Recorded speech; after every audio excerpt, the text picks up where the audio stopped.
네, 오늘 그 나노 제로 특론 강의 녹화 진행하겠습니다. 이제 뭐 이렇게 하죠.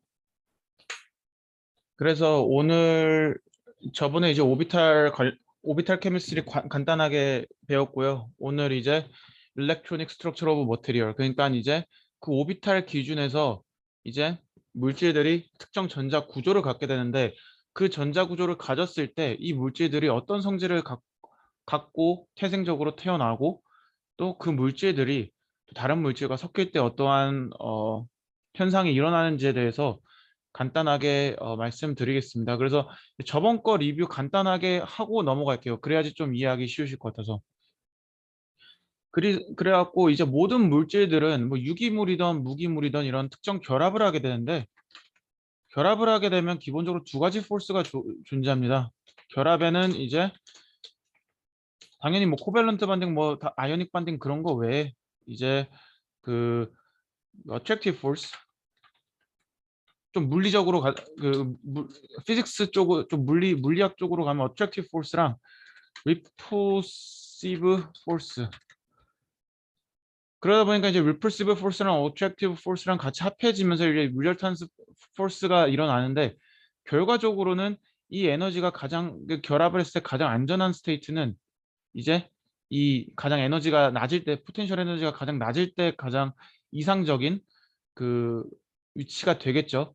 근데 기본적으로 이러한 결합이, 지금 이건 H2에 대한 두 가지 원자에 대한 결합인데, 얘네들이 이제 실제로 저희들이 그 화학적, 이 세상에 존재하는 화학적 결합은 이런 결합이 아니겠죠. 그 단순히 H2만 있는 게 아니라 실제로 막 3개가 결합하는 경우도 있고 4개, 5개 굉장히 복잡한 결합을 하게 되는데, 그럴 때는 얘네들이 이제 그 서로 이제 스테릭 힌더런스에 의해서 서로 밀쳐내는 현상을 갖게 되면서 이제 에너지 안정화되는 위치가 좀 다양화될 수 있다. 근데 기본적으로 여기서 이제 결합이 일어난다라는 거는 이제 낮은 에너지 상태로도 가지만 이제 전자가 채워져 있지 않은 안티본딩 사이트, 총 두 가지 스테이트가 존재한다. 이제 본딩 사이트에는 이제 두 개 각각, 이제 H2 같은 경우는 이제 전자를 하나씩 도네이팅 하니까 본딩 사이트에는 이제 낮은 에너지로서 이렇게 그 본딩 사이트를 형성하지만, 이제 안티 본딩 사이트는 하나의 노드를 가지고 실제로 이제 실제로 그 전자를 공유하지 않는 결합. 그러니까 이제 노드로 보면은 서로 이제 전자 구름이 서로 공유하지 않는 스테이트를 추가적으로 낸다더라. 그래서 이제 저희들이 뭔가 물질이 섞이게 되면은 오비탈을 기준으로 안티 본딩 사이트랑 본딩 사이트랑 나누게 되는데, 이제 제가 이제 이 스테릭이라는 게 어떻게 보면 좀 뒤에 가야 되긴 할 것 같은데, 이렇게 오비탈들이 나뉘게 되면은 이 H2 같은 경우에는 심플하게 이렇게 겹치면 끝인데, 만약에 이렇게 어 중심 센트럴 뭐 애럼, 중심 원자 주변에 여러 개가 붙다 보면은 얘네들이 순수하게 이렇게 이상적으로 그 오비탈들이 이렇게 나란히 안티본딩 사이트랑 본딩 사이트랑 이쁘게 딱 같은 궤도를 가지고 쪼개지는 게 아니라, 원래 같으면 이렇게 쪼개져야 되는 것들이 이런 스테릭에 의해서 이런 오비탈들이 뒤틀려지는 현상이 일어나더라.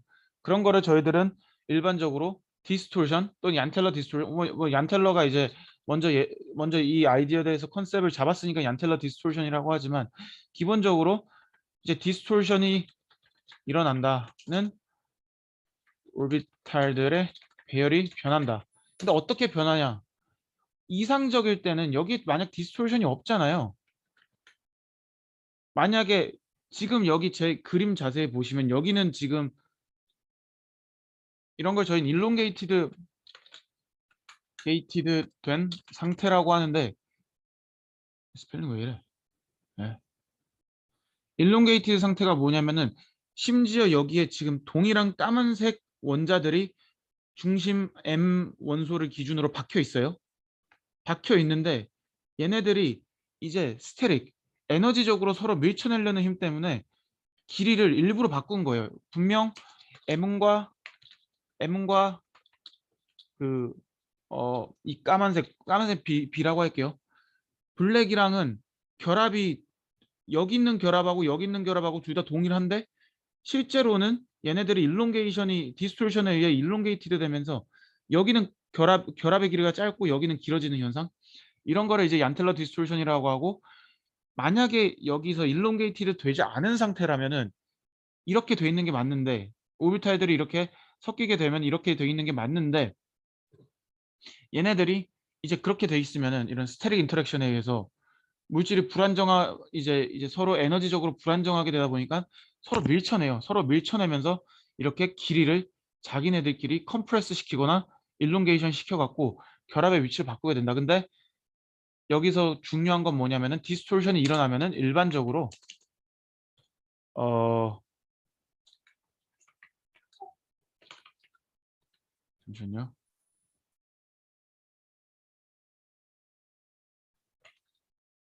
본딩 사이트랑 엔타일 본딩 사이트랑의 거리가 가까워진다. 그래서 이제 그 디스토션이 일어난다라는 거는 오비탈 배열에 의한 본딩 사이트랑 안디 본딩 사이트가 가까워진다라고 생각할 수 있어요. 근데 이제 그러한 현상이 이제 그 디스토션의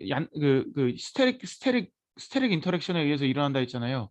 그러니까 이제 전자구름, 이제 여기 리간드들, 저희 일반적으로 이걸 리간드라고 하는데, 중심 중심 물질에 이렇게 결합이 돼 있으면 이 연결돼 있는 걸 리간드라고 하죠. 리간드라고 하는데, 리간드들이 어 원자 번호가 크게 되면 얘네들이 원자 번호가 크게 되면은 전자구름이 크고, 전자구름이 크게 되면 서로 이제 일렉트론 클라우드끼리 서로 밀쳐내는 그 스테릭 리플전이 일어나게 돼요. 스테릭 리플전이 일어나게 되면은 스테릭 리플전이 일어나면서 이 결합의 길이를 다들 바꾸게 됩니다. 그래서 이제 그렇게 되면 밴드갭이 작아진다는데, 애초부터 그러면은 디스토션이란 게 에너지의 반발력에 의한 어 이제 그 안정화 작업이잖아요. 이 물질을 안정하게 만들기 위해서 자체적으로 디스토션이 일어나는 거예요. 저희들이 디스토션 일부러 시키는 게 아니라 얘네들이 자체적으로 일어나는 거예요. 그러면은 애초부터 이 물질의 시작은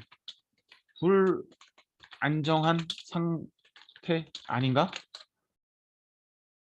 그냥 애초부터 디스토션이 일어났다라는 건 애초부터 자체로 안정하게 못 있으니까 이 결합의 길을 줄인 건데, 만약에 한번 저희가 좀 비판적으로 생각해 볼게요. 왜냐면은 이 컨셉 자체가 그냥 머릿속으로 외우고 넘어가도 상관없어요. 근데 머릿속으로 한번 그리는 게 좋을 거예요. 그래서 지금 일롱게이티드 된 스트럭처가 있는데 여기는 결합의 길이가 길어요.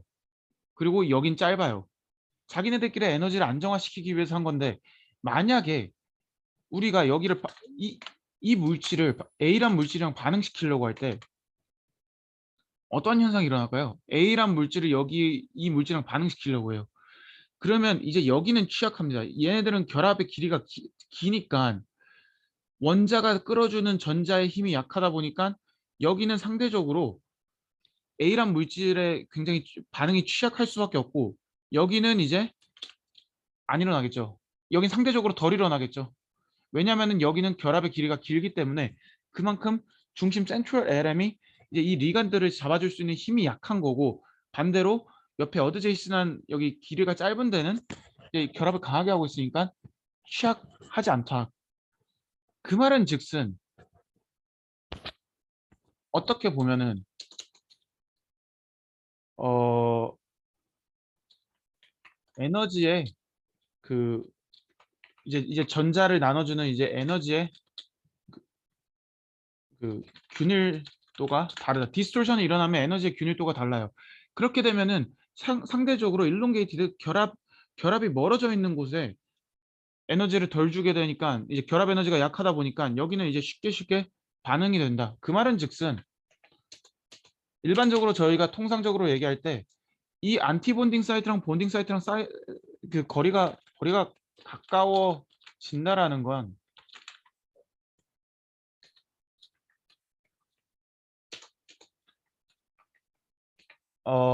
그 반응성이 높아진다. 그 말은 즉슨 물질이 불안정하다. 이렇게 얘기할 수 있어요. 그러니까 이제 꼭 유기물 말고도 이제 아무래도 제 베이스가 무기물이다 보니까. 근데 일반적으로 밴드갭이 이제 뭔가 디스토션에 의한, 원래 태생적으로 이제 카본 물질 같은 건 애초부터 좀 스토리가 다른 게, 걔네들은 그 이제 디스토션에 의한 색깔은 아니고 한데, 이제 디스토션에 의해서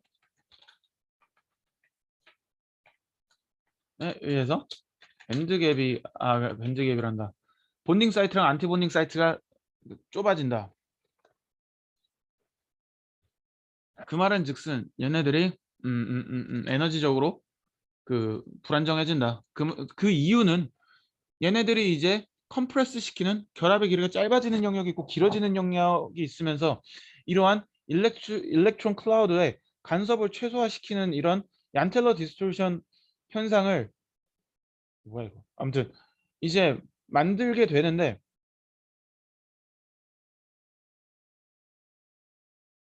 어 잠시만요. 오케이. 수업 중이라. 그래서 여러분들이 이제 어떤 물질이, 예를 들면 유기화학에서 마찬가지예요. 얘네들이 유기화학에서 이렇게 벌키한 물질들이 옆에 박히잖아요. 그러면은 얘네들이 뭐 여러분들 다 학부 때 배우셨겠지만 뭐 E1, SM1,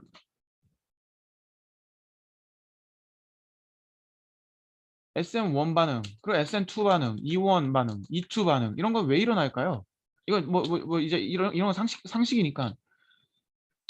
뒤에 2가 붙으면 기본적으로 투 스텝을 통해 일어나는 유기 반응, substitution reaction이죠. 그리고 이제 elimination reaction, E2 반응일 때도 이제 투 스텝을 통해서 일어나잖아요. SM1, SM2, SM1이나 E1 같은 경우에는 한 번, 한 번에 이제 떨어지고 박히는 반응인데, 반응인데, 뉴, 이제 뉴클리오 파일이. 그런데 이러한 현상이 왜 일어나냐면, 기본적으로 이런 스테릭, 이 여기에 뭔가 박혀 있는 중심 센트로 카본 기준에서 얘네들이 이렇게 벌키하다 아니면은 이렇게 조그마다 이렇게 되느냐에 따라서 이 반응이 원 스텝이냐 투 스텝이냐를 결정짓는 것처럼, 실제로 나노 파티클이나 모든 화학적 시스템에서는 이러한 스테릭 반응에 의해서 얘들이 에너지를 어떻게 하면 더 안정화시킬까, 또는 반응을 할 때 어떻게 하면 더 안정화된 반응을 유도할 수 있을까라는 거에 대해서 화학 물질들이 자기 스스로 판단을 해요. 그렇기 때문에 어 일반적으로는 반응을 빨리 시키고 싶으면 리간드들이 벌키한 걸 사면 돼요. 가속화시키고 싶으면은 잘 떨어져 나가는 거, 어트랙티브 포스가 약한 거, 그리고 뚱뚱해가지고 최대한 디스토션을 많이 일으킬 수 있는 거. 근데 이렇게 반응물이 높은 거 여러분들이 사다 보면 보관하는데 문제가 생기죠. 이제 뭐 물론 뭐 시약 창고나 뭐 그런 좀 안전한데 보관을 하더라도 얘들이 온도가 낮아지면은 기본적으로 얘들 분해를 하게 되고, 그렇게 되다 보면은 나중에 쓰이는 데 좀 문제가 생기죠. 그러니까 여러분들이 이제 그런 것들을 잘 파악하면서 실험을 해야 되고, 실제로 최종적인 저희가 어떤 결과물을 만들 때, 아이고야, 결과물 측면에서는 저는 이제 안정적인 물질을 만드는 게 좋더라. 그러려면은 디스토션이 없어야 되고, 상대적으로 리간드들이 이제 물질에 붙어 있는 리간드들이 이제 조금 작은 애들일수록 좋다. 중심 금속은 크고, 혹시 이거 이해 가시나요? 왜냐면은 이제 아까 얘기했듯이 안텔러 디스토션 일어나면 이제 얘들 여기 보시면 자세히 봅시다. 이거 일롱게이티드 된 거잖아요. 얘들이 이제 리간드들이 크다 보면 힌더런스가 일어나게 되고, 그러면은 에너지 안정을 위해서 결합의 길을 바꾸게 되면서 이 오비탈들, 안티본딩 사이트랑 본딩 사이트가 바뀌게 된다. 그런데 이제 여기서 중심은 디스토션을 그러면 어떤 방식으로 줄일 수 있을까에 대해선 총 두 가지 방법론이 존재하게 되는데 첫 번째랑 두 가지. 첫 번째는 리간드들의 사이즈를 줄인다. 두 번째는 중심 애톰의 사이즈를 늘린다. 혹시 이런 것들은 아마 시험 문제 100%, 전 약간 이런 문제 좋아하는 것 같아요. 왜냐하면 결국에 실제로 저희들이 적용할 수 있는 게 뭔가를 생각해야 되는데 만약에 여러분들이 실험을 하거나 아니면 연구를 할 때 이러한 물질의 안정성을 저희들이 논할 때 뭐 결합의 종류에 따라서도 그럴 수 있지만 기본적으로 여기에 어떤 네이버링 아톰이 어떠한 사이즈로 어떠한 고체 구조를 가지고 얘들이 결합을 하냐에 따라서 특성이 완전 갈리기 때문에 이런 것들을 다 이해하셔야 되고 실제로 이런 것들은 시험에서 많이 언급될 수밖에 없는 것 같아요. 그래서 이제 리간드들이 이제 작아도 되는데 이제 중심 금속이 크면 좋다라고 했잖아요. 그 이유가 뭐냐면은 중심 금속이 이렇게 크잖아요. 그럼 얘네들이 이렇게 멀리 떨어지게 돼요. 멀리 떨어지게 돼요. 왜냐면은 얘네들이 이제 이 원자랑 네이버링 애톰이랑 이제 결합하는 그 특정 그 결합 길이가 이제 존재하는데 얘네들이 기본적으로 중심 금속이 크면은 그만큼 얘네들이 이제 좀 멀리 이제 리간드들이 흩어져 있으면서 기본적으로 여기서 그 힌더런스 이펙트를 줄여주게 되거든요. 그래서 이러한 메커니즘을 가지고 얘네들이 이런 특정 결합을 하게 된다. 이제 이 힌더런스를 줄이는 효과를 갖게 된다. 그래서 여러분들이 여기서 생각해야 되는 게 이제 그러면 이제 중심 금속이 커지면 여기랑 여기랑 각도가 길어지잖아요. 저희는 일반적으로 통상적으로 그거를 콘 앵글이라고 해요. 콘 앵글이 커지면서 디스토션이 콘 앵글이라고 하면은 그 여러분들 머릿속에 생각하시는 그 꽃갈콘 있잖아요. 그겁니다. 그 뭐 어떻게 설명하는 게 좋을까? 이 막 예를 들어서 이게 작으면은 얘네들 오밀조밀 붙어 있기 때문에 이 앵글이 이 각도가 되게 이렇게 좁아지는데 이거 콘 앵글이 작은 거죠. 근데 얘네들이 이제 중심 금속이 커지면서 콘 앵글이 늘어나는 거죠. 콘 앵글이 이렇게 쑥 늘어나면서 이제 에너지의 안정화를 유도한다. 그러면 이제 어 그 예, 그래서 이제 저희가 이제 안티 본딩 사이트랑 이제 본딩 사이트를 나눴는데 얘네들이 이제 전자 구조가 어떻게 생기고 저희들이 이걸 어떻게 이해하냐. 일반적으로 저희가 할 때는 이제 이 안티 본딩 사이트랑 본딩 사이트의 갭을 저희는 밴드 갭이라고 하고요. 이 모든 물질에는 밴드 갭이 존재하고 어 밴드 갭을 여러분들이 들어가면 이제 지옥이 되게 이제 엄청 어려워지긴 하지만 기본적으로 이 사이의 갭을 밴드 갭이라고 한다. 그래서 밴드 갭은 이제 안티 본딩 사이트. 여러분들이 이제 용어가 이제 헷갈리실 수 있는데 이걸 한번 본딩 사이트는 밸런스 밴드라고 하고 엔티 본딩 사이트는 어, 컨덕션 밴드라고 합니다. 그냥 컨덕션 밴드가 있고 밸런스 밴드가 있고 한데 이제 여기서 루모랑 호모라는 개념이 생겨요. 루머는 뭐냐면 lowest unoccupied molecular orbital. 그러니까 직역을 해봅시다. 가장 unoccupied 전자가 속해 있지 않은 가장 낮은 에너지의 lowest unoccupied 분자 오비탈. 그리고 호모는 highest occupied molecular orbital. 그러니까 호모는 이제 전자가 채워져 있는 본딩 사이트에서 가장 높은 위치에 에너지 위치에 있는 걸 호모라고 하고 루모는 lowest unoccupied 안티본딩 사이트에서 가장 낮은 스테이트. 그러니까 저희들이 말하는 밴드 갭은 어떻게 보면은 컨덕션 밴드. 그러니까 여러분들이 항상 생각하셔야 되는 게 여기에는 지금 수많은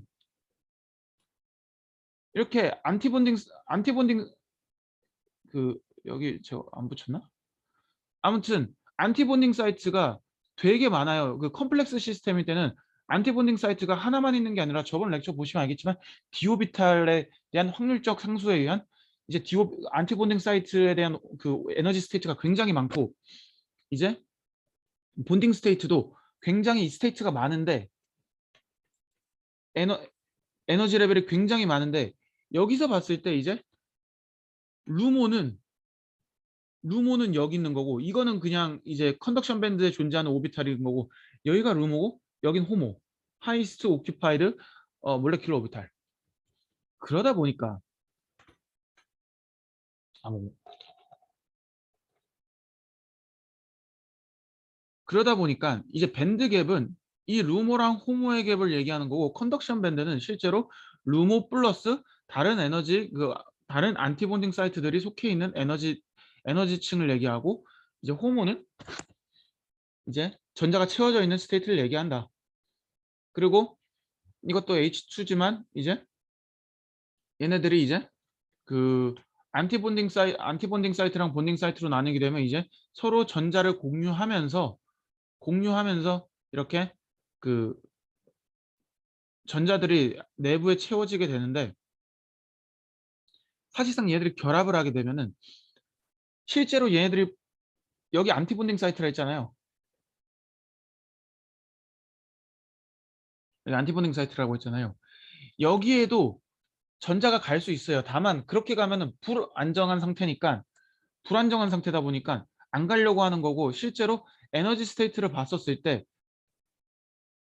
이제 얘네들이 이제 여러분 이게 약간 뭐 아실 분들은 다 아시고 뭐 너무 쉽다라 생각하시는 분들도 있겠지만 이거 자체가 이제 양자 연력학에 대해서 여러분들이 사실 제가 수업하는 게 약간 화학은 아니고 이게 약간 물리이긴 하거든요. 그 약간 분자 거동, 확률적인 뭐 분자의 그 이동 경로 뭐 이런 거기 때문에 음, 혹시 너무 어려우시면 얘기하고 너무 쉬우셔도 얘기해도 되고 이게 이제 분자 간의 거리잖아요. 얘네들이 이제 이거 자체를 여러분들이 이거랑 같이 연결 지어야 돼요. 이제 어트랙티브 포스가 있고 리저턴트 포스가 있는데 가장 이상적인 거는 당이 결합을 하고 있는 상태고 높은 에너지 스테이트일 땐 얘네들이 그냥 뭐 너무 가까우면 서로 이제 밀쳐내려는 힘이 있고 너무 멀면 이제 포텐셜 에너지가 0이겠죠. 애초부터 결합을 안 하고 있으니까. 그런데 이런 밴드 갭도 이렇게 결합하고 있을 때는 이 위치를 따르게 되고 안티본딩 사이트는 애초부터 얘네들이 진짜 실제로 결합하고 하고 있는 상태가 아니기 때문에 포텐셜 에너지가 음수 영역으로 안 오고 점점 이제 멀어지면 멀어질수록 포텐셜 에너지가 낮아지는 오히려 가까이 있을 때는 에너지가 높은 상태로 유지가 돼요. 그래서 이제 저희가 이제 여기랑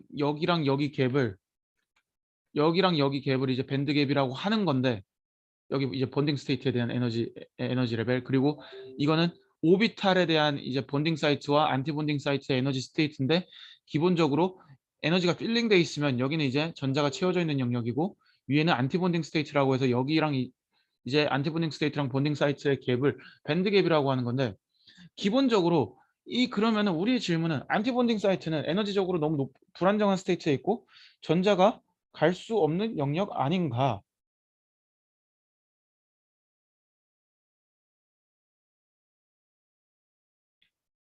근데 저희들이 안티본딩 사이트로 갈 수 있냐?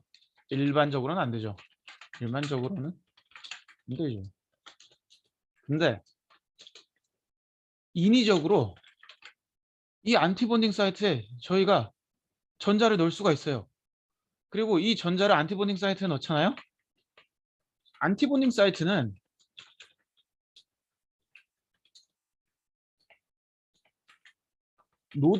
노드가 존재하기 때문에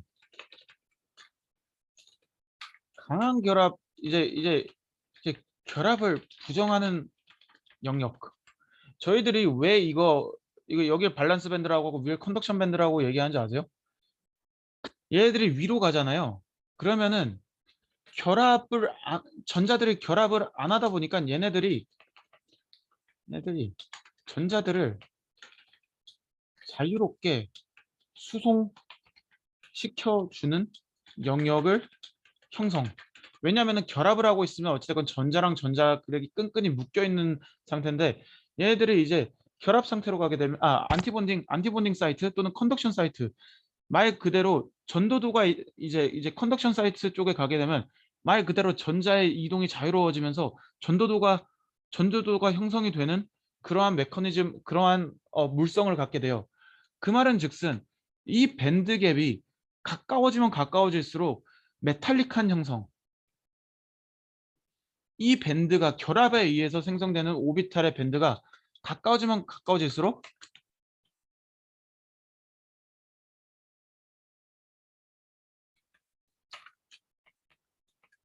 메탈릭한 형성이 되고 얘네들이 멀어지면 멀어질수록 이제 인슐레이팅한 특징. 그러니까 일반적으로 저희들이 쓰는 고분자는 일반적으로 이렇게 인슐레이터, 밴드갭이 너무 높아요. 그러니까 실제로 얘네들이 컨덕션에 가서 전자들을 마음대로 이동하기에는 얘네들이 이제 굉장히 높은 에너지를 요구를 하는데 일반적으로 에너지를 준다라는 거는 이제 리스크 포인트가 있죠. 컨덕티브하게 바꾼다 또는 근데 뭐 컨덕티브하게 바꾸는 건데 이제 리스크 포인트가 뭐냐면은 컨덕션 밴드로 가게 되면은 물질이 터지지 물질이 버티는가. 그러니까 얘네들이 코밸런트 반등을 하고 있고 한데 저희들이 전기든 에너지 빛이든 어떤 열 에너지든 이제 밴드갭을 올리기 위해서 에너지를 엄청 주게 돼요. 그러면은 얘네들이 버텨야 되는데 결합이 깨지거나 아니면은 막 타버리거나 뭐 그럴 수가 있단 말이에요. 물질이 특히 유기물 같은 경우는 워낙 약하잖아요. 그러다 보니까 얘네들은 기본적으로 컨덕션에 영원히 못 갈 수도 있어요. 그래서 주로 유기물 같이 약한 물질 같은 경우는 인슐레이팅, 애초부터 컨덕션에 갈 수도 없고 컨덕션 가기 전에 탄화되겠죠. 카본 물질로 변하겠죠. 예, 그런 성질을 갖고 있고 그에 반해서 이제 세라믹 또는 반도체라고 하죠. 그런 것들은 이제 밴드갭이 살짝 낮고 실제로 세라믹 같은 경우에는 에너지에 강하다 보니까 이런 것들은 강하다 보니까 특정한 밴드갭을 갖고 저희는 이걸 반도체 물질을 하는 거고 이제 컨덕션이랑 이제 메탈릭 본딩을 하고 있고 컨덕션이랑 밸런스 밴드랑 이제 그 갭이 없다면 어 잠시만요.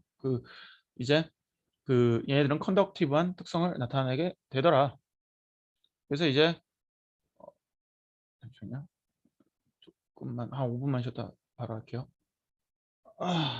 네, 이어서 하겠습니다. 이제 아까 컨덕터, 인슐레이터 그리고 세마이 컨덕터 기준으로 하고 그거에 대한 정의는 오비탈들이 어떻게 형성되느냐. 그러니까 굉장히 단순합니다. 근데 일반적으로 세마이 컨덕터라고 하면 세라믹 계열이 많고요. 이제 여기 뭐 고분자 하시는 분들 그런 부분들은 이제 인슐레이터 쪽이 많습니다. 만약에 컨덕팅 폴리머라고 했을 때 그거는 밴드갭이 일반적으로 작은 거고 뭐 여기 뭐 카본 연구하시는 분들도 있겠지만 카본도 이제 결합이 좁아서 이제 뭐 반도체 물질로도 많이 쓰이거나 아니면 금속 대체제로 많은 연구가 되고 있겠죠. 근데 이러한 거 자체가 이제 안티 본딩 사이트랑 본딩 사이트를 이 밴드갭을 나누려면은 기본적으로 여러분들이 고체 구조에 대해서 어느 정도 이해를 하고 있어야 돼요. 다음 시간에 제가 크리스탈 구조에 대해서 얘기하겠지만 기본적으로 이제 저희들이 이제 크리스탈린 구조, 그리고 아모포스 구조, 그리고 폴리크리스탈린 구조가 있는데 이렇게 결합이 이제 모든 나노 파티클은 기본적으로 결정도가 있고 결정화가 높으면 높을수록 이 컨덕션하고 밸런스 밴드의 형성이 잘 돼 있고 얘들이 결합을 잘 안 하게 돼 있으면은 아모포스 상태, 비정질 상태일 때는 어 이제 그 밴드갭이 상대적으로 불명확하다. 불명확하다라는 건 뭐냐면 얘들이 결합을 제대로 안 하고 있다 보니까 결합을 뭐 하는 둥 물론 하고 있겠지만 하는 둥 마는 둥 하다 보니까 이 밴드갭들이 이 결합 비정제 상태일 때는 왔다 갔다 조금씩 변해요. 근데 얘들이 결정화가 되면은 이제 그 고정적인 그 결정성을 갖고 이제 이 밴드갭이 정해진다. 그래서 이제 일부러 저희들이 일부러 의적으로 아모퍼스하게 만들 때도 있는데 아모퍼스하게 만들면은 기본적으로 컨덕션 밴드 쪽도 그렇고 밸런스 밴드 쪽도 그렇고 이 전자 이동 같은 거나 그 이제 그 기본적으로 되게 이 밴드가 불안정해요. 그러다 보니까 이 에너지 레벨도 바뀌고 전자들이 그렇게 막 또 이제 자유로워지는 영역이 아니 이제 자유롭게 움직일 수 있는 그런 특성으로 변하지 않습니다. 그래서 일단 저희들이 말하는 이러한 특징은 크리스탈린 페이지에서 일반적으로 얘기하는 거고 이제 컨덕션 밴드랑 밸런스 밴드로 나눠져 있다. 그래서 아까 이제 제가 약간 깜빡하고 얘기 못한 것 같은데 여기에 이제 저희가 에너지를 주게 되잖아요. 에너지를 주게 되면 여기에 이제 그 전자를 컨덕션 밴드로 쏘아 올리면서 이제 얘네들이 이제 컨덕터가 되는 거고 얘네들은 이제 전자가 원래 밸런스 밴드 쪽에 있다가 뭐 당연히 컨덕터니까 그냥 컨덕션 밴드 쪽에 자유롭게 왔다 갔다 하면서 이렇게 전자를 이동할 수 있는 건데 반도체 같은 경우는 이렇게 전자를 컨덕션 밴드에 쏘아 올리면서 여기 마이너스 차지잖아요. 근데 이제 홀이라는 걸 플러스 차지인 홀을 만들게 돼요. 그래서 여러분들이 이제 전자를 쏘아 올리게 되면 여기 이제 빈 공간이 생기는데 전자가 없는 구역을 이제 플러스 차지라고 하고 이걸 저희는 일반적으로 홀이라고 합니다. 그래서 실제로 화학적인 결합을 봤을 때 뭐 실리콘 크리스탈이라 치고 얘네들이 실제로 이렇게 결합을 하고 있잖아요. 결합을 하고 있는데 전자를 쏴줘요. 이제 저희 컨덕션 밴드에 올리기 위해서 전자를 쏴줘요. 그러면은 결합이 깨지겠죠. 결합이 깨지면서 이제 전자는 자유롭게 컨덕션에 가서 자유롭게 뚱뚱뚱뚱뚱 이동하면서 이 레티스, 이 크리스탈을 따라서 이동할 수 있지만 여기에 이제 또 홀이란 게 생성이 되는데 양이온 같은 게 생성이 되고 이걸 양이온, 홀, positive charge, 홀 다 똑같은 얘기예요. 이 홀이 자유롭게 이제 이동할 수 있는 그러한 양상을 갖게 이제 홀이 생성되면서 홀이랑 이제 전자랑 자유롭게 이동할 수 있는 그런 상태가 되고 이제 아까 얘기했듯이 결합이 깨지면서 홀이랑 전자랑 생성이 되고 제발 그 이제 리컨비네이션 만약에 이제 저희들이 여기서 얘네들이 컨덕티브하게 흐르잖아요. 근데 얘네들의 에너지를 지금 1 일렉트로볼트 줬는데 저희들이 꺼요. 에너지를 그만 주게 돼요. 그러면 얘네들이 컨덕션에서 있는 건 좀 불안정하니까 다시 내려와요. 그러니까 에너지를 지속적으로 주게 되면 전자들이 컨덕션으로 올라가는데 이제 에너지를 그만 주기 시작하면은 이 전자들이 다시 여기 와서 다시 결합을 하기 시작하면서 다시 결합을 형성합니다. 그래서 이제 제너레이션 어떻게 보면 익사이테이션 흥분 상태라고 하죠. 익사이테이션을 시키고 리컨비네이션 다시 에너지를 끄게 되면은 다시 리컨비네이션 되는 이러한 그 왔다 갔다 하는 현상으로 가게 되는데 저희들이 이렇게 특정 구조에 이제 뭐 도핑 같은 걸 하게 돼요. 뭐 플러스 차지들이 많은 물질을 도핑하게 되면은 얘는 이제 그 알지. 전자가 많은 물질을 도핑하게 되면은 얘는 엔타입 도핑이라고 해서 이제 전자가 상대적으로 자유롭게 이동할 수 있는. 왜냐면은 여기는 이제 전자가 리치하다 보니까 자체적으로 홀을 생성하게 되고 홀을 생성하다 보니까 이제 마이너스 차지도 추가적으로 생성되게 되는데 이 마이너스 차지가 자유롭게 이제 컨덕션 밴드에서 존재할 수 있는 걸 N타입 도핑이라고 하고 P타입 도핑은 이제 전자가 많이 없는 쪽.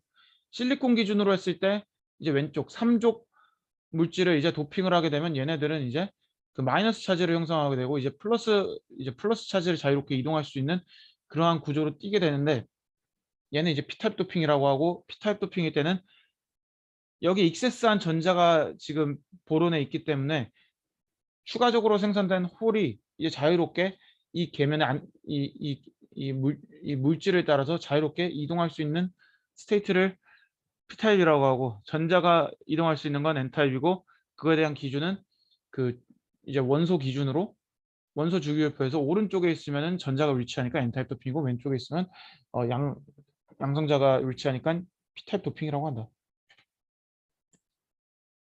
음,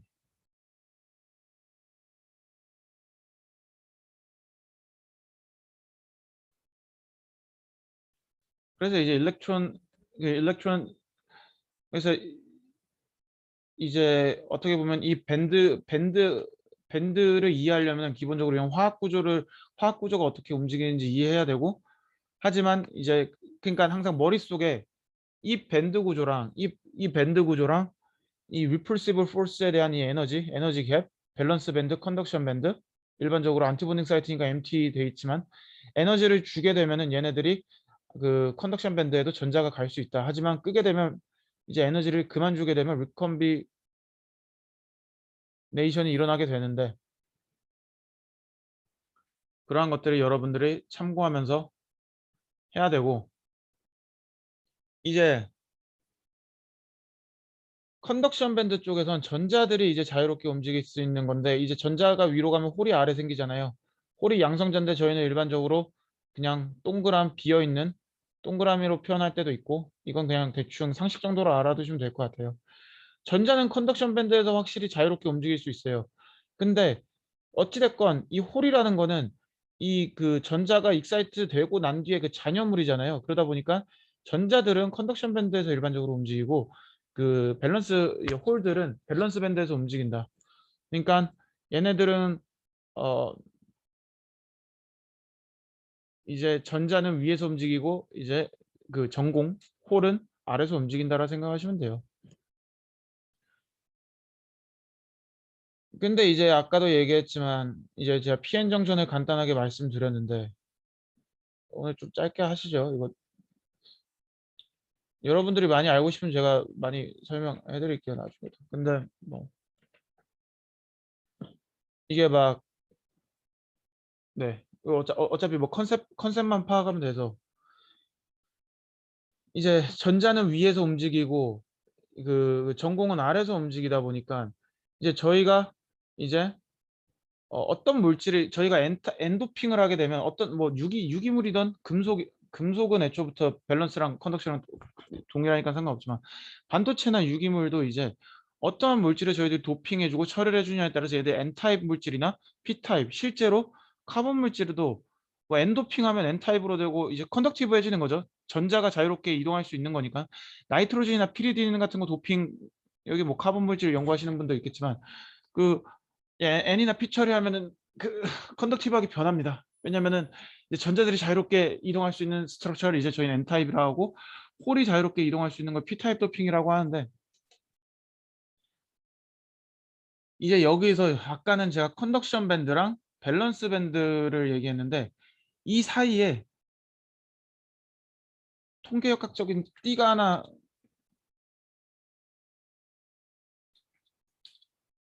통계 양자역학 개념의 페르미 레벨이란 게 생성이 됩니다. 그 그 그 밴드가 하나 더 존재하는데, 이거를 페르미 레벨이라고 합니다. 페르미 레벨이 뭐냐면은 이 컨덕션하고 밸런스 밴드 사이에 있는 이 댕글링 본드 에너지 레벨이에요. 그냥 그러니까 이제 결합을 하고 있는 스테이트긴 한데, 이제 본딩 스테이트랑 안티 본딩 스테이트 사이에 아주 미세하게 결합하고 있는 이 애매모호한 포지션을 저희는 이제 페르미 레벨이고, 이거 저희 댕글링 본딩이라고 하는데, 이 기준이 살짝 좀 애매해요. 왜냐면 실제로 저희가 컨덕션 밴드랑 밸런스 밴드 기준으로 이제 밴드 갭을 설정하는데, 얘네들은 실제로 존재하는 밴드긴 한데, 이 밴드의 위치에 따라서 전자들이 어디에 이제 얘네들이 P타입이냐 N타입이냐를 결정하게 되는 아주 중요한 에너지 레벨로 이제 작용을 하게 되는데, 이 페르미 레벨이 이제 컨덕션 밴드 근처에 있다 하면은 여기는 이제 N-타입 페이버, N타입에 굉장히 근사한 성질을 갖고 있는 거고, 만약 밸런스 밴드 쪽에 있으면 저희는 이거를 어, 그, 그 P타입이라고 합니다. 그래서 여기 왜 N타입이라 적어놓은지 모르겠는데 이게 P타입입니다. 잘못 교과서에서 잘못 표기한 걸 수도 있는데, 페르미 레벨이 아래에 있으면은 얘는 P타입이고, 컨덕션 쪽에 있으면 얘는 N타입으로 저희들이 칭합니다. 그러다 보니까 얘는 N타입이고 얘는 P타입이다 보니까 얘는 이제 전자를 굉장히 잘 이동시켜주는 구조고, 여러분들이 이런 구조를 도핑하게 되면 물론 오비탈들의 포지션도 바뀌겠지만 이 페르미 레벨 자체가 이제 굉장히 컨덕션 밴드에 클로즈 되는 현상을 갖고 있고, 이제 P타입 도핑을 하면 아래 포지셔닝을 한다. 이게 왜 그러냐면은 여러분들이 지금 어떤 물질을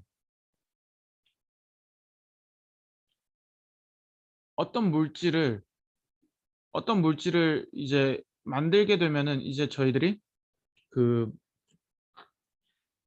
전자가 이제 에너지 줬어요. 그럼 전자가 이제 그 컨덕션으로 갈 거 아니에요.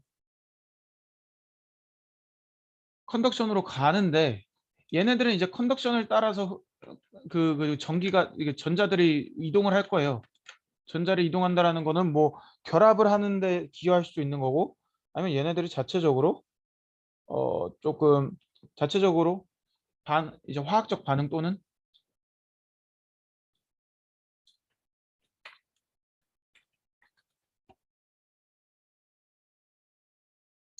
월 전도도 향상 효과, 이러한 것들을 저희들이 기대할 수 있는 건데, 이제 얘네들이 N타입으로 가잖아요. 이제 페르미 레벨에 N타입 가까이 가잖아요. 그러면 얘네들이 이제 에너지가 살짝 약해졌어요. 근데 얘들이 이제 떨어져야 되는데 이제 밸런스 쪽으로 리컨비네이션을 해야 되는데, 기본적으로 이 페르미 레벨이 이제 컨덕션 쪽에 있으면 얘들이 약간 살짝 지탱해 주는 효과가 있어요. 그래서 얘네들이 이제 그 이제 페르미 레벨 컨덕션에 있는 페르미 레벨 쪽으로도 이제 그 전자들이 흐를 수 있는 그러한 루트를 추가적으로 제공할 수가 있고, 반대로 홀 같은 경우도 마찬가지예요. 홀도 여기다가 이제 얘네들이 이제 위에서 익사이테이션 되고, 이제 얘네들은 홀이 여기서 존재하는데, 기본적으로 그 얘네들이 이제 그 페르미 레벨 근처에 있으면 얘네들이 이제 위로 갔다가 뭐 내려갔다 올라갔다 내려갔다 하면서 상대적으로 좀 홀을 쉽게 전달해 줄 수 있는 성질을 갖게 되면서, 이제 P타입일 때는 기본적으로 페르미 레벨이 밸런스 쪽에 있고, 이제 상대적으로 홀을 잘 이동시켜 주는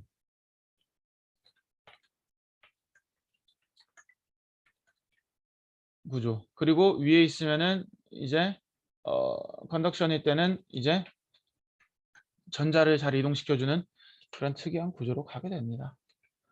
그러니까 이제 위에 있으면 이제 여기 이게 뭐냐면 이제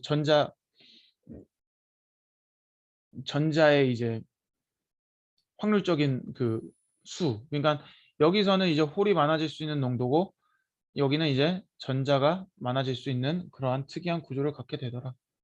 그래서 이제 이것도 이제 똑같은 건데, 이제 얘들이 이제 컨덕션 밴드 쪽에 상대적으로 가까이 있으니까 전자가 상대적으로 있기 편하고 아래는 적고, 다만 이제 페르미 레벨의 아래가 있으면 상대적으로 전자들이 있기 편한 이런 수더라.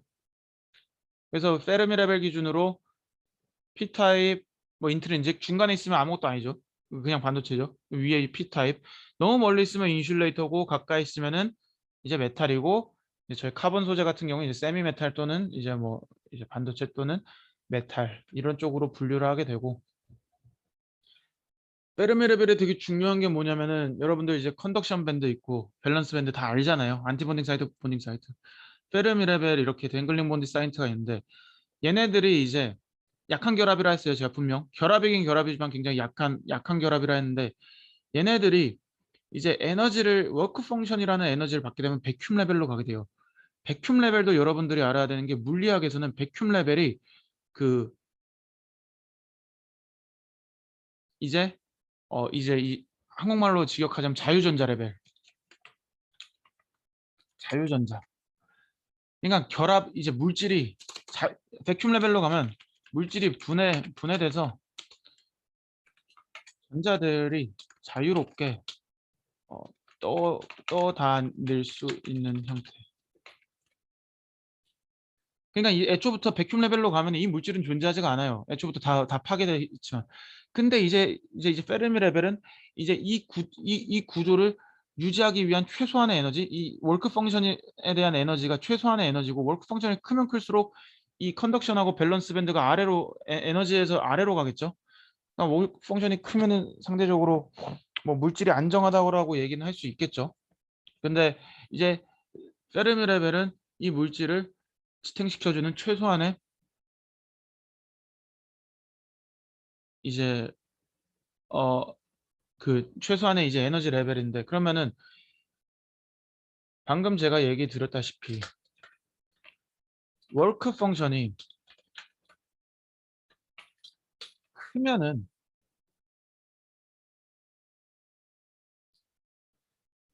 아이고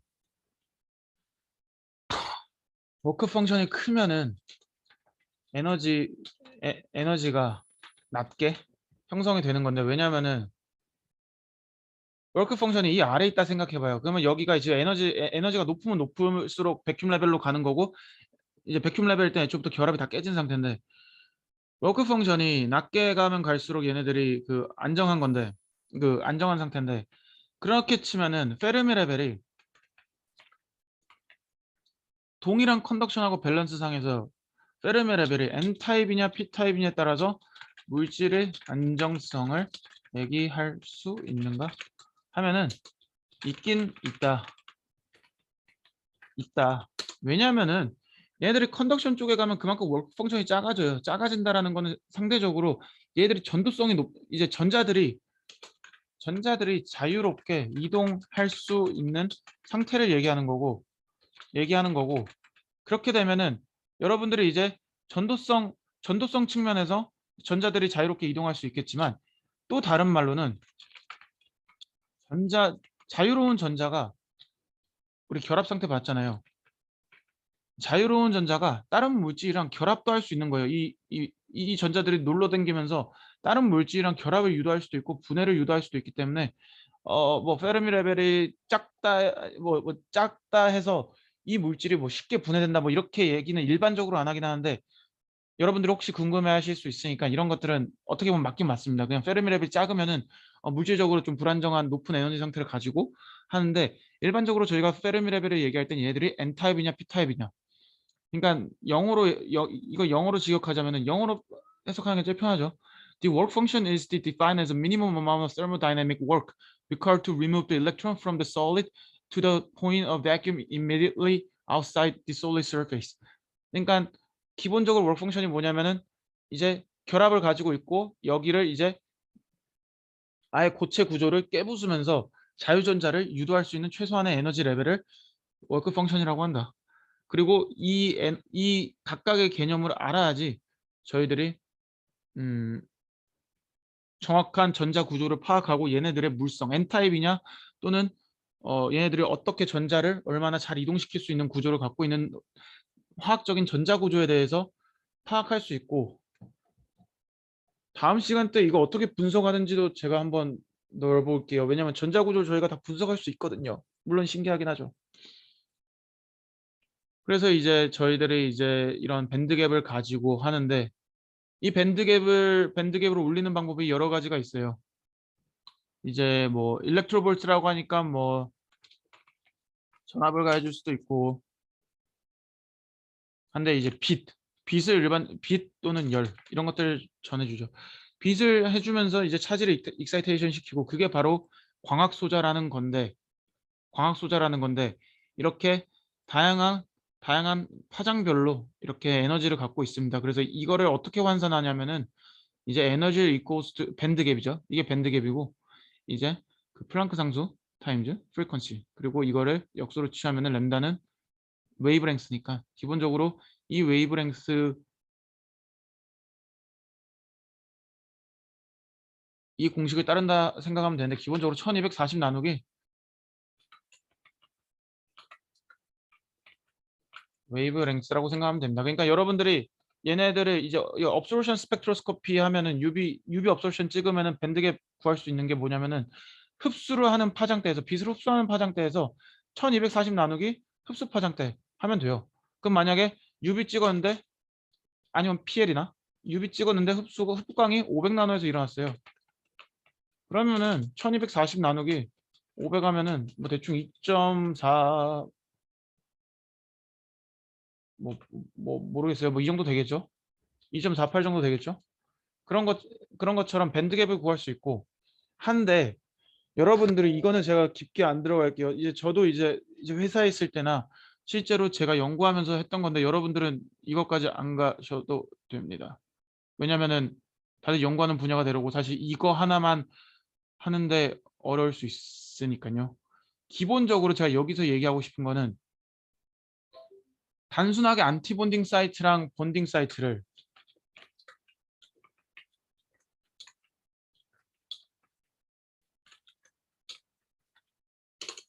컨덕션하고 밴드갭이라 정의했지만 잠시만요. 자, 아이고,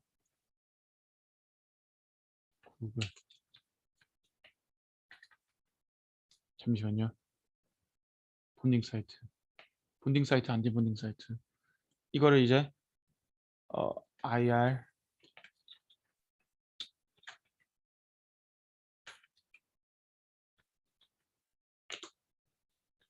이제 IR 보시면은 여기 있다. 이 사진이 좋겠다.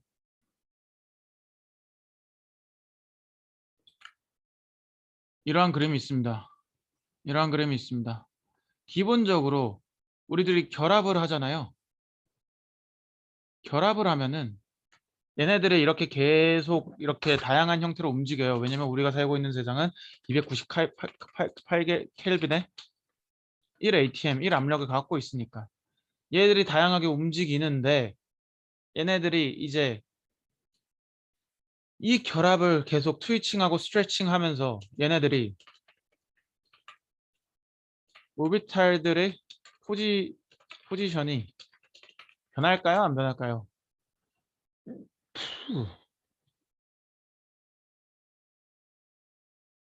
이 오비탈들의 위치가 심지어 이런 이론게이티드 된 구조 같은 경우도 이 오비탈들이 계속 바뀌어요.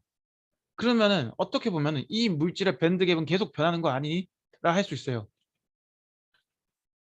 밴드갭은 계속 변하죠.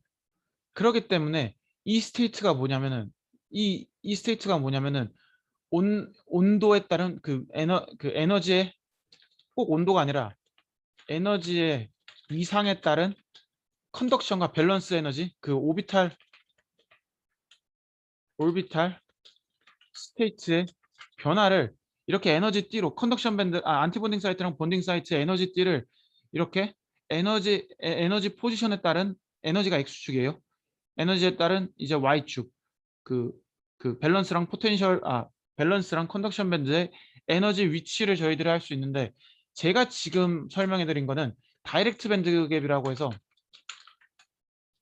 이 에너지 위치에 따라서 이 밴드 포지션이 거의 일정해요. 근데 실제로 유기물 같은 경우에는 인다이렉트 밴드 갭을 많이 가져요. 인다이렉트 밴드 갭을 갖는다는 거는 이 에너지 스테이트에 따라서 이 에너지 갭이 계속 변한다는 거죠. 어떻게 보면.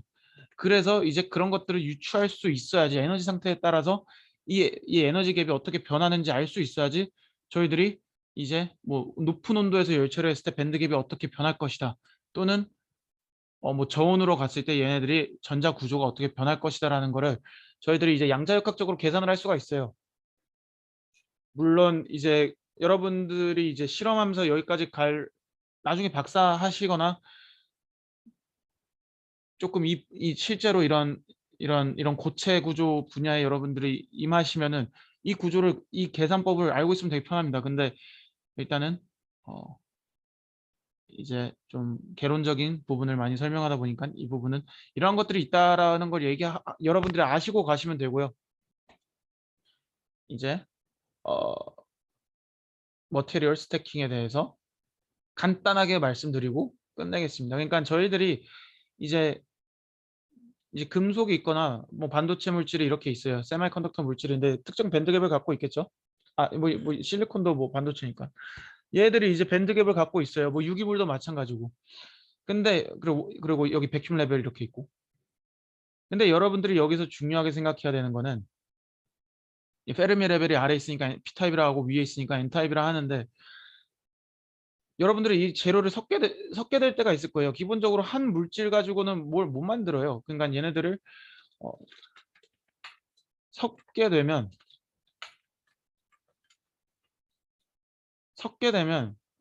이렇게 N타입이랑 P타입이랑 겹치게 되면은 PN 정션이 형성되면서 전자는 이제 홀은 오른쪽으로 흐르고 전자는 왼쪽으로 흐르게 이제 전자는 낮은 에너지 영역으로 흐르고 이렇게 두 가지 올 세 가지 물질을 연결시켜 주면 전자는 이제 정션 이제 얘네들이 결합을 이제 접합을 하게 되면은 이제 전자 낮은 쪽으로 흐르게 되고 이제 전공은 이제 높은 쪽으로 흐르게 된다. 그러면서 이 밴드 밴딩이 일어나게 되면서 기본적으로 이제 여기에 디플리션 리전이라는 게 생겨요. 디플리션 리전은 뭐냐면은 이제 얘네들이 물질이 P타입이랑 N타입이랑 접합이 됐을 때 이제 전공하고 전자가 세츄레이티드 된 영역 굉장히 그, 그 전자랑 전공들이 이제 얽히고 설켜 있는 애매모호한 영역 여기서는 이제 디플리션 리전에서는 이제 그 전자랑 홀이 이동하는데 일반적으로 여기서는 그 트랜스포트 키네틱스 느리다. 왜냐면은 여기가 첫 번째는 계면이고 두 번째는 여기에 디플리션 리전의 홀과 일렉트론 농도가 일정 엇비슷한 어떻게 보면 약간 홀이랑 그 전자가 이퀄리브리움 상태인 영역. 그러니까 이제 P 타입은 홀이 리치한 경우고 N 타입은 그 전자가 리치한 경우인데 이렇게 되면은 디플리션 리전에서는 제대로 이동을 하기 어려운 상황이 되고 이걸 저희가 에너지적으로 보면은 이 디플리션 리전에 이제 포텐셜 액티베이션 배리어가 형성돼요. 왜냐면은 이제 여기가 계면이고 이제 농도가 엇비슷하기 때문에 여기에 이제 높은 에너지 장벽이 생깁니다. 근데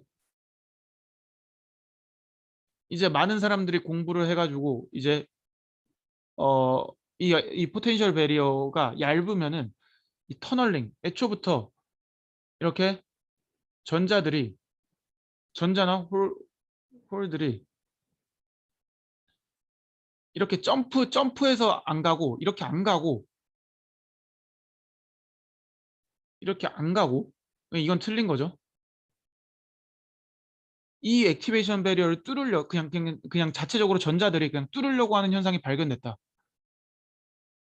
그거를 저희는 터널링 이펙트라고 합니다. 그래서 이제 그 여러분들이 이제 뭐 유기물이든 금속이든 반도체든 여러분들이 이렇게 두 가지 물질을 겹쳐놔요.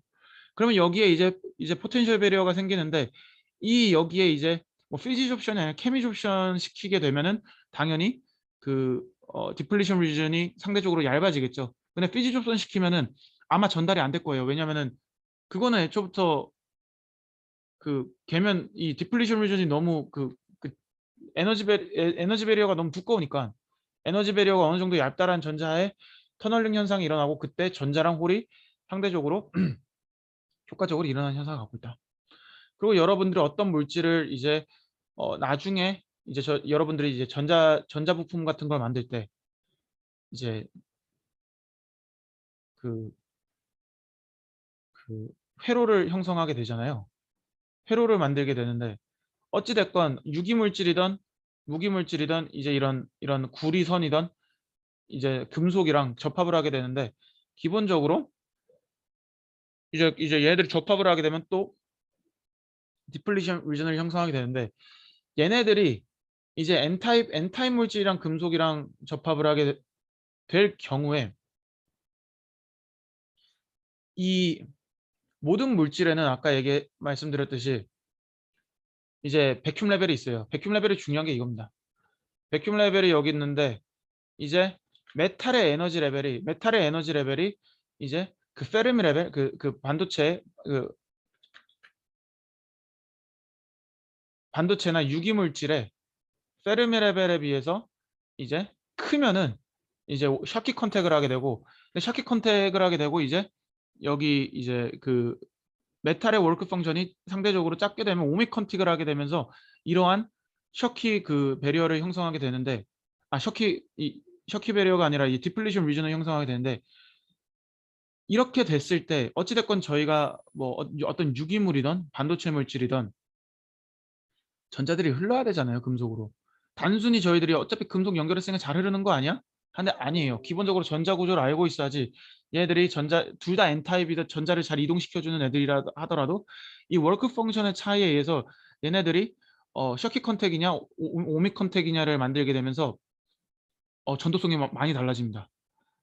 셔키 컨택, 오믹 컨택일 때는 얘네들이 전자가 메탈로 가기도 하는데 다시 그 빠꾸도 해요. 그러다 보니까 오믹 컨택일 때는 이제 전자가 잘 이동이 되긴 되는데 다시 역행하는 그러한 특이한 구조를 갖게 되는데, 샤키 컨택일 때는 전자들이 일로도 잘 가고 이제 필드에 따라서 어떻게 저희들이 이제 필드를 걸어주냐에 따라서 오른쪽으로 가고도 왼쪽으로 가기도 하는데, 이 셔키 컨택일 때 이 배리어 있잖아요. 에너지 배리어 있잖아요. 이 배리어가 상대적으로 굉장히 큰 도움을 줍니다. 이 배리어가 디플리션 리전이라고 하는데, 이제 디플리션 리전이 얇고 이렇게 샤프하게 되어 있으면은 전자들의 이동이 상대적으로 굉장히 잘 되는 구조를 갖고 있다. 그래서 이제 일렉트론 터널링에 의해서 이제 그 샤키 컨택일 때는 굉장히 잘 되고 오믹 컨택일 때는 어, 잘 안 된다. 그래서 여러분들이 이제 이런 반도체 물질들을 PN 정션 P타입하고 N타입 간단하게 설명드렸는데, 그러한 전자 구조를 가진 애들이 최종적으로 저희들이 제품을 쓰기 위해서 양쪽에 전극, 카본 전극이든 금속 전극이든 달게 됐을 때 항상 이 워크 펑션 대비 얘네들이 샤키 컨택을 할 수 있는 그러한 특징의 전극을 쌓아줌으로써 이 최종적인 어, 컨택을 유도하는 게 좋은 건데, 문제는 현재 어떻게 보면 기술적인 문제인데 우린 분명 샤키가 좋다 했지만 아까도 얘기했다시피 전자는 낮은 에너지로 자발적으로 간다 했잖아요. 홀은 올라간다 했잖아요.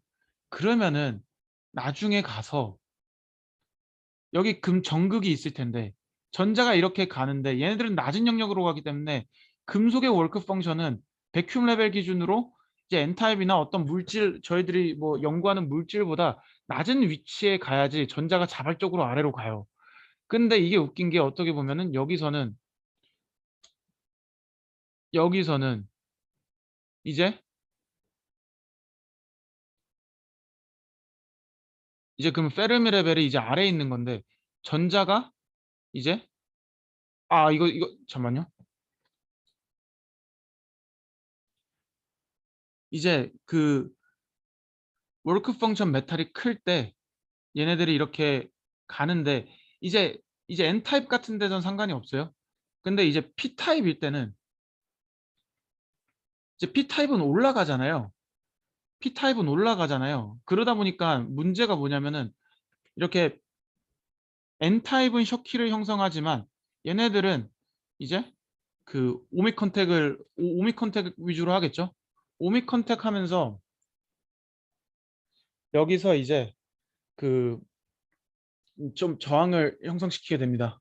그렇게 되면서 사실상 기술적으로 봤을 때 한쪽은 샤키 컨택이 되게 유용한데 쉽게 되는데, 한쪽은 이론적으로 보든 실제로든 그 오믹 컨택을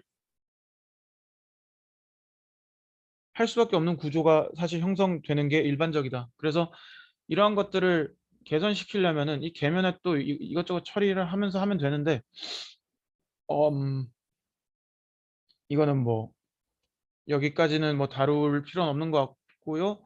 제가 생각할 때는 아마 여기는 약간 좀 디바이스 쪽이긴 해요. 이제 그 머테리얼 스태킹. 여기는 이제 좀 복잡한 영역이기도 하고 하니까 여기는 이제 딱히 시험 문제 나오진 않겠지만 이제 이 앞에 있는 것들 이 전자구조에 대한 해석, 페르미 레벨, 백큐ම් 레벨 이런 것들은 문제 충분히 나올 수 있으니까 여러분들이 뭐 사실 뭐 굳이 시험을 위해서 공부를 한다 이건 뭐 잘못된 생각이죠 당연히. 여러분들이 이제 이 지식을 어떻게 표출할 수 있냐가 중요한 거기 때문에 이러한 것들이 있고 이러한 기준으로 저희들이 물질을 이 양자역학이나 저희 같은 이제 고체 물리 하시는 사람 고체 물리 하는 사람들은 이러한 기준으로 물질을 모든 물질을 바라본다라는 거를 생각하시고 여러분들도 그런 것들을 좀 어느 정도 인지를 하고 연구를 하시면 도움이 많이 될 거예요. 네, 오늘 수업 여기까지 하고 업로드 드리겠습니다.